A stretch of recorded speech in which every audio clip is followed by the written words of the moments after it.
जय माता दी बंधुओं, आपके अपने माँ कात्यायनी संस्कार चैनल में आप सभी का हार्दिक हार्दिक अभिनंदन है।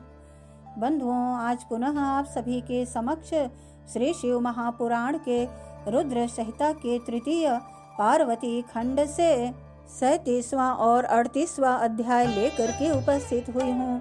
इस अध्याय में हिमवान का भगवान शिव के पास लग्न पत्रिका भेजना, विवाह के लिए आवश्यक सामान जुटाना, मंगलाचार का आरंभ करना, उनका निमंत्रण पाकर पर्वतों और नदियों का दिव्य रूप में आना, पुरी की सजावट तथा विश्वकर्मा द्वारा दिव्य मंडप एवं देवताओं के निवास के लिए दिव्य लोकों का निर्माण करवाना आदि का वर्णन किया गया है।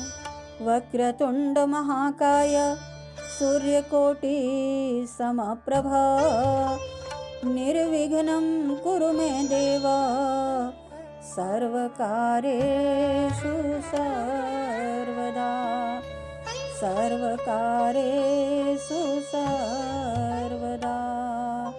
ओम नमः शिवाय। नारद जी ने पूछा, तात महाप्राज्ञ प्रभो, आप कृपा पूर्वक यह बताइए कि सप्त ऋषियों के चले जाने पर हिमाचल ने क्या किया। ब्रह्मा जी ने कहा, मुनीश्वर, अरुंधति सहित उन सप्त ऋषियों के चले जाने पर हिमवान ने जो कार्य किया वह तुम्हें बता रहा हूँ। सप्त ऋषियों के जाने के बाद मेरु आदि भाई बंधुओं को आमंत्रित करके पुत्र और पत्नी सहित महामनस्वी गिरिराज हिमवान बड़े हर्ष का अनुभव करने लगे। तदंतर ऋषियों की आज्ञा के अनुसार हिमवान ने अपने पुरोहित गर्ग जी से बड़ी प्रसन्नता के साथ लगन पत्रिका लिखवाई। उस पत्रिका को उन्होंने भगवान शिव के पास भेजा। पर्वतराज के बहुत से आत्मीय जन प्रसन्न मन से नाना प्रकार की सामग्रियां लेकर वहां गए। कैलाश पर भगवान शिव के समीप पहुंचकर उन लोगों ने शिव को तिलक लगाया और वह लगन पत्र उनके हाथ में दिया। वहां भगवान शिव ने उन सबका यथा योग्य विशेष सत्कार किया। फिर वे सब लोग प्रसन्नचित्त हो शैलराज के पास लौट आए। महेश्वर के साथ विशेष सम्मानित होकर बड़े हर्ष के साथ लौटे हुए उन लोगों को देखकर हिमवान के हृदय में अत्यंत हर्ष हुआ। तत्पश्चात आनंदित हो शैलराज ने नाना देशों में रहने वाले अपने भाई बंधुओं को निम्नलिखित निमंत्रण भेजा, जो उन सबको सुख देने वाला था। इसके बाद वे बड़े आदर और उत्साह के साथ उत्तम अन्न एवं नाना प्रकार की विवाहोचित सामग्रियों का संग्रह करने लगे। उन्होंने चावल, गुड़, शक्कर, आटा, दूध, दही, घी, मिठाई, नमकीन पदार्थ, मक्खन, पकवान, महान स्वादिष्ट रस और नाना प्रकार के व्यंजन इतने अधिक एकत्रित किए कि सूखे पदार्थों के पहाड़ खड़े हो गए और द्रव पदार्थों की बावड़ियां बन गई।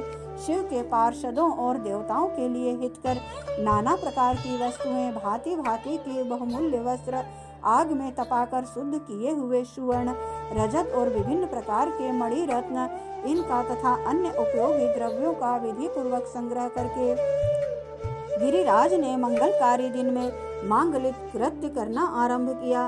पर्वतराज के घर की स्त्रियों ने पार्वती का संस्कार करवाया। भांति भांति के आभूषणों से विभूषित हुई राजभवन की उन सुंदरी स्त्रियों ने सानंद मंगल कार्य का संपादन किया। नगर के ब्राह्मणों की स्त्रियों ने स्वयं बड़े हर्ष के साथ लोकाचार का अनुष्ठान किया। उसमें मंगल पूर्वक भांति भांति के उत्सव मनाए गए। हर्ष भरे हृदय से उत्तम मंगलाचार संपादन करके हिमालय भी सर्वतो भावेन बड़े प्रसन्न हुए और अपने निमंत्रित बंधु जनों के आगमन की उत्सुकता पूर्वक प्रतीक्षा करने लगे। इसी बीच में उनके निमंत्रित बंधु बांधव आने लगे। देवताओं के निवास भूत गिरिराज सुमेरु दिव्य रूप धारण करके नाना प्रकार की मणियों तथा महारत्नों को यत्न पूर्वक साथ ले अपने स्त्री पुत्रों के साथ हिमालय के घर आए। मंदराचल, अस्ताचल, उदयाचल, मलय, दरदूर, निषद, गंधमादन, करवीर, महेंद्र, पारियात्र, क्रोंच, पुरुषोत्तम शैल, नील, त्रिकूट, चित्रकूट, वेंकट, श्रीशैल, गोकामुख, नारद, विंध्य, कालंजर, कैलाश तथा अन्य पर्वत दिव्य रूप धारण करके अपने स्त्री पुत्रों के साथ बहुत सी भेंट सामग्री ले वहां उपस्थित हुए। दूसरे द्वीपों में तथा यहाँ भी जो पर्वत हैं वे सब हिमालय के घर पधारे। शिवा और शिव का विवाह है यह जानकर सबने बड़ी प्रसन्नता के साथ वहां पदार्पण किया। सोनभद्र आदि नद और संपूर्ण दिव्य नदियां नर नारियों के रूप धारण कर नाना प्रकार के अलंकारों से अलंकृत हो शिव पार्वती का विवाह देखने के लिए आए। गोदावरी, यमुना, सरस्वती, वेणी, गंगा, नर्मदा तथा अन्य श्रेष्ठ सरिताएं भी बड़ी प्रसन्नता के साथ हिमवान के यहाँ आई। उन सबके आने से हिमालय की दिव्यपुरी सब ओर से भर गई। वह सब प्रकार की शोभाओं से संपन्न थी। वहाँ बड़े बड़े उत्सव हो रहे थे। ध्वजा पताकाएं फहरा रही थी। वंदनवारों से उसकी अधिक शोभा होती थी। चारों ओर चंदों में तने होने से वहाँ सूर्य का दर्शन नहीं होता था। भांति भांति की नीली पीली आदि प्रभा उस पुरी की शोभा बढ़ाती थी।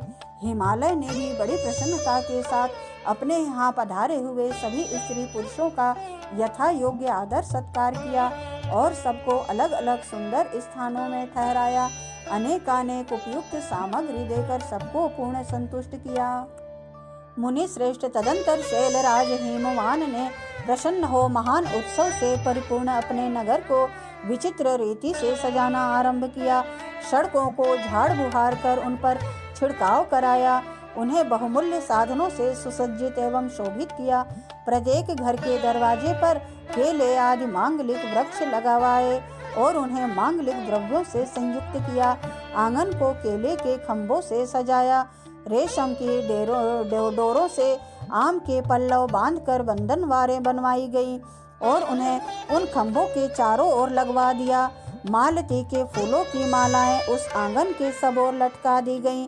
सुंदर तोरणों से वह आंगन भाग अत्यंत प्रकाशमान जान पड़ता था। चारों दिशाओं में मंगल सूचक शुभ द्रव्य रखे गए थे जो उस प्रांगण की शोभा बढ़ा रहे थे। इसी प्रकार अत्यंत प्रसन्नता से भरे हुए गिरिराज हिमालय ने महान प्रभावशाली गर्ग मुनि को आगे करके अपनी पुत्री के लिए प्रस्तुत करने योग्य सारा उत्तम कार्य संपन्न किया। उन्होंने विश्वकर्मा को बुलाकर आदर पूर्वक एक मंडप बनवाया जिसका विस्तार बहुत अधिक था। वेदी आदि के कारण वह मंडप बहुत मनोहर जान पड़ता था। देवर से वह मंडप कई योजन विस्तृत था। अनेक शुभ लक्षणों से युक्त तथा नाना प्रकार के आश्चर्यों से परिपूर्ण था। वहाँ स्थावर और जंगम सभी वस्तुएं कृत्रिम बनी थी परंतु असली वस्तुओं के समान प्रतीत होती थी। उनसे उस मंडप की मनोहरता बढ़ गई थी। वहाँ सब और ऐसी अद्भुत वस्तुएं थी जो उस मंडप का सर्वस्व जान पड़ती थी। नाना प्रकार की निराली वस्तुओं का चमत्कार वहाँ छा रहा था। वहाँ की स्थावर वस्तुओं से जंगम और जंगम वस्तुओं से स्थावर पराजित हो रहे थे, अर्थात वे एक दूसरे से बढ़कर शोभाशाली और चमत्कार पूर्व दिखाई देते थे।